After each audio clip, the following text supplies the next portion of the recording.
आप देख रहे हैं कैपिटल टीवी और मैं हूं आपके साथ परवीन शेख। ब्रेकिंग नाउ में इस वक्त की बड़ी खबर दिल्ली से आ रही है। आम आदमी पार्टी के मुखिया अरविंद केजरीवाल ने एक और सियासी दांव चला है। दिल्ली के जाटों को लेकर उन्होंने पीएम मोदी को चिट्ठी लिखी है, जिसमें उन्होंने कहा है कि जाटों को ओबीसी लिस्ट में शामिल किया जाए। और क्या है पूरी खबर, इस पर ज्यादा अपडेट के लिए मेरे साथ जुड़ रहे हैं executive editor Rajeev Kumar. Sir, जो खबर आ रही है जिस तरह से यहाँ पर एक और दांव अरविंद केजरीवाल ने चला है, तो क्या सिर्फ वो जाट वोट बैंक को साधने की कोशिश या कुछ और? देखिए, अरविंद केजरीवाल ये दांव नहीं चला है, ये अरविंद केजरीवाल का एक के बाद एक सरेंडर अभियान है। अभी अरविंद केजरीवाल को दिल्ली की जाटों की याद आई। पहली बार ये यहाँ पर सरकार में नहीं है, 2013 में पहली बार सरकार बनी। 49 दिन में भगोड़े की तरह भाग गए कि कांग्रेस के साथ हम काम नहीं कर सकते, लोकपाल के साथ में हमें कांग्रेस साथ नहीं दे रही, भ्रष्टाचार के खिलाफ अभियान में कांग्रेस साथ नहीं दे रही। फिर चूंकि ये पता था कि पूर्ण बहुमत की सरकार होगी तो हम अपने अनुसार घोटाले भ्रष्टाचार कर सकेंगे, कांग्रेस अंकुश लगाए रखेगी, तो इसलिए 49 दिन में भाग गया। 2015 में जीत कर आया, 2020 में जीत कर आया, अब 2025 का चुनाव है। तो 2013 से लेकर 2025 तक अब तक क्या इनको ये समझ नहीं आ रहा था कि जाट जो दिल्ली के हैं वो कैसे ओबीसी के लिस्ट में शामिल हो सकते हैं? दिल्ली सरकार में ओबीसी के लिस्ट में पहले शामिल करो, उसके बाद केंद्र सरकार को यह बोलो कि केंद्रीय सेवाओं में जो नौकरियां होती है उसमें भी दिल्ली के जाटों को ओबीसी के लिस्ट में शामिल किया जाए। लेकिन अभी स्थितियां क्या है?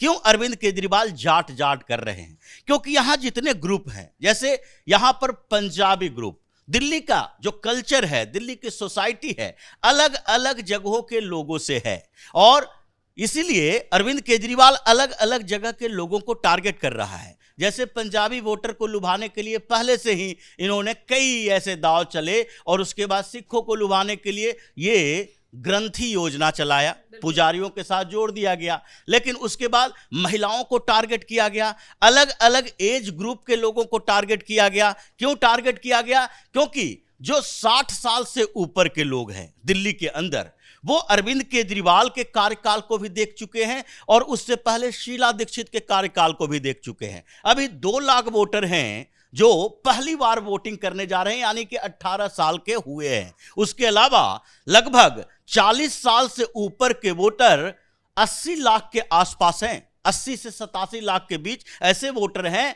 जो 40 साल से ऊपर हैं। मतलब 3 बार वो पहले वोट दे चुके हैं अरविंद केजरीवाल के समय में, और उसके पहले भी 1 बार 2 बार वोट दे चुके हैं। तो इसलिए कंपैरिजन हो रहा है। तो हर ग्रुप को, जैसे संजीवनी योजना लाया कि बुजुर्गों को जो कांग्रेस के साथ हुआ करते थे केजरीवाल के साथ आए, और उसके बाद क्या हुआ?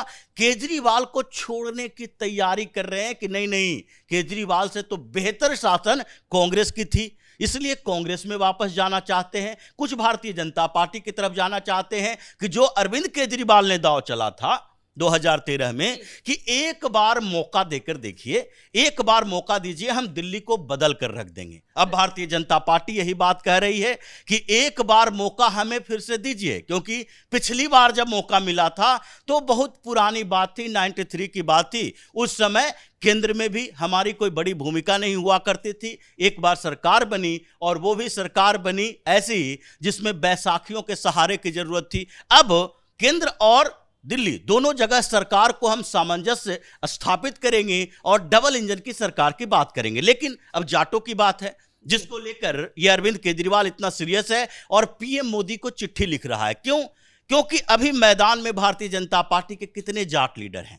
इनके पास जो जाट लीडर हुआ करते थे उसमें कैलाश गहलोत छोड़कर भारतीय जनता पार्टी में चले गए। वो बड़े चेहरे थे जाट वोटर के, जाटों के बीच उनकी पॉपुलैरिटी थी, और इसलिए अरविंद केजरीवाल शुरुआती समय से, जब से इसकी सरकार बनी है 2015 के बाद से, कैलाश गहलोत को अपने कैबिनेट में शामिल करके रखा, मंत्री बना के रखा। उसके बाद शौकीन, अभी सहरावत जो हैं, सहरावत भी चले गए किसके पास?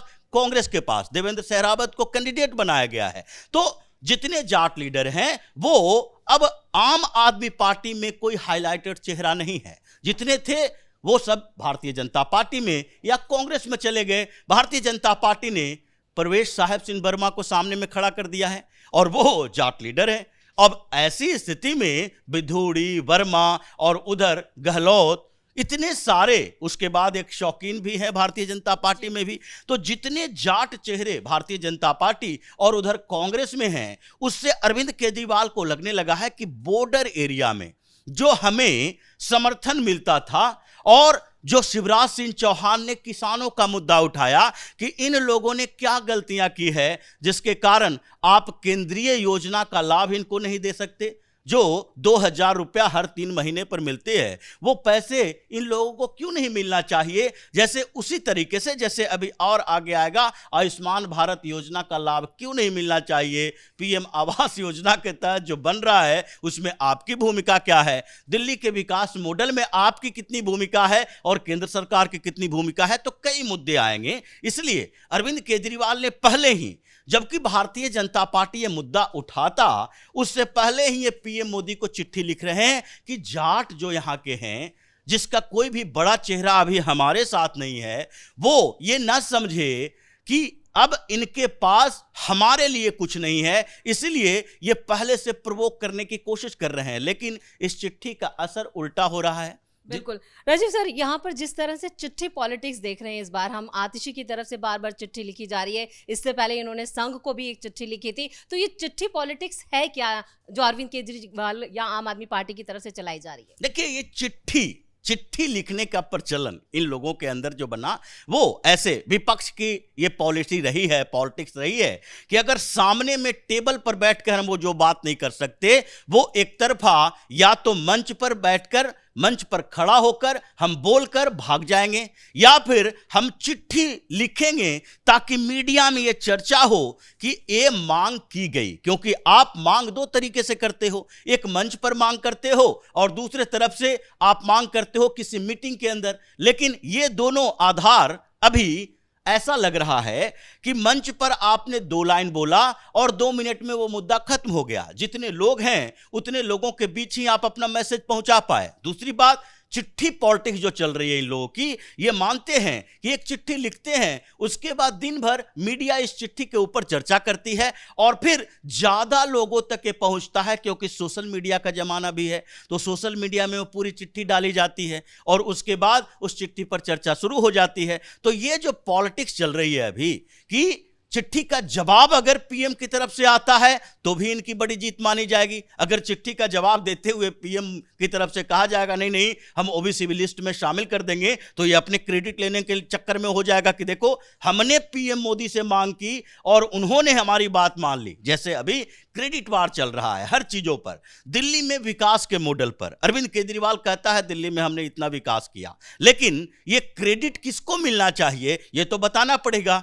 दिल्ली मेट्रो किसके पैसे से बना? दिल्ली सरकार और केंद्र सरकार के बीच ये पैसे कंट्रीब्यूट होते हैं, दोनों का कंट्रीब्यूशन है। अगर अभी जो रैपिड रेल परियोजना पीएम मोदी ने उद्घाटन किया, उसमें भी केंद्र सरकार जब पैसा अपना दे दी थी, तो उसके बाद दिल्ली सरकार को पैसा देने के लिए कहने के लिए बार बार रैपिड रेल प्रोजेक्ट को ये जाना पड़ा कहां? हाई कोर्ट में। और हाई कोर्ट में कह रहा है मेरे पास पैसे नहीं है, मेरे पास पैसे नहीं। जब हाई कोर्ट ने फटकार लगाई कि मुफ्त की सेवाएं देने के लिए आपके पास पैसा है, विकास की योजनाओं के लिए नहीं है, तो जाकर अरविंद केजरीवाल ने पैसे दिए। आज वो किसको क्रेडिट मिलना चाहिए? दिल्ली में ये कहता है बड़े बड़े हॉस्पिटल की बात, बड़े बड़े जितने हॉस्पिटल हैं उसका मैनेजमेंट किसके पास है?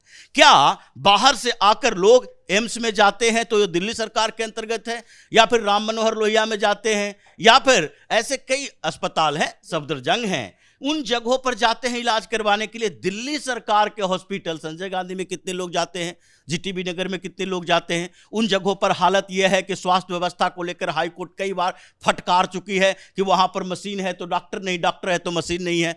तो जो अभी ये क्रेडिट लेने की कोशिश कर रहा था, हर क्रेडिट इससे छीनता जा रहा है और उसको लेकर बौखलाहट इतनी है आम आदमी पार्टी के अंदर कि अरविंद केजरीवाल किसी न किसी तरह से ये चुनाव जीतना चाहता है, जिसमें अलग अलग वर्गों को टारगेट करने के लिए अलग अलग स्ट्रेटजी बनाया है। अब भारतीय जनता पार्टी के ऊपर है, कांग्रेस के ऊपर है कि इसके उस स्ट्रेटजी को कैसे तोड़ते हैं। क्योंकि अभी अगर देखा जाए तो 7 से 8 ऐसी सीटें हैं जिसमें पूरी तरह से मुसलमान डिसाइड करने वाले हैं। बल्ली मरान हो या फिर दरियागंज वाला एरिया हो, ओखला हो, इन जगहों पर 7 सीटों पर अभी जो रिपोर्ट सामने आ रही है वो लोग इस बात के लिए कंफ्यूज हैं कि किसे देना चाहिए। आम आदमी पार्टी ने हमारे साथ गलत किया, दिल्ली दंगे में भी गलत किया, इसके रवैये गलत हैं, लेकिन फिर भी विकल्पहीनता की स्थिति की बात की जा रही है। वो लोग खुद ही कह रहे हैं कि फिर किसे देंगे। भारतीय जनता पार्टी को रोकना है तो हमें आम आदमी पार्टी को वोट देना पड़ेगा। तो अब स्ट्रेटजी कांग्रेस की और भारतीय जनता पार्टी की है कि अरविंद केजरीवाल के इस नैरेटिव से कैसे लड़ते हैं। ये झूठ फरेब जो बोलता है उसके लिए झूठ फरेब का इस्तेमाल करना पड़ेगा, आपको अपने प्रचार तंत्र को बढ़ाना पड़ेगा, तभी इस व्यक्ति से दिल्ली की मुक्ति मिलेगी। और दिल्ली में जो चिट्ठी के लिखकर ये पीएम मोदी को भेजा है, अब आगे देखिए कि उस चिट्ठी का जवाब भारतीय जनता पार्टी के किन किन नेताओं की तरफ से आता है, ताकि अरविंद केजरीवाल खुद ही उस चिट्ठी को फाड़ देगा। चलिए, इस तमाम जानकारी के लिए बहुत बहुत धन्यवाद। अरविंद केजरीवाल ने एक बार फिर यहाँ पर जाट पॉलिटिक्स को उछालने की कोशिश की है और एक नैरेटिव जो है आम आदमी पार्टी की तरफ से सेट किया जा रहा है, लेकिन देखना यह होगा कि बीजेपी और कांग्रेस इस नैरेटिव को कैसे तोड़ती है। ब्रेकिंग नाउ में मेरे साथ इतना ही। कैमरामैन राजकुमार के साथ कैपिटल टीवी।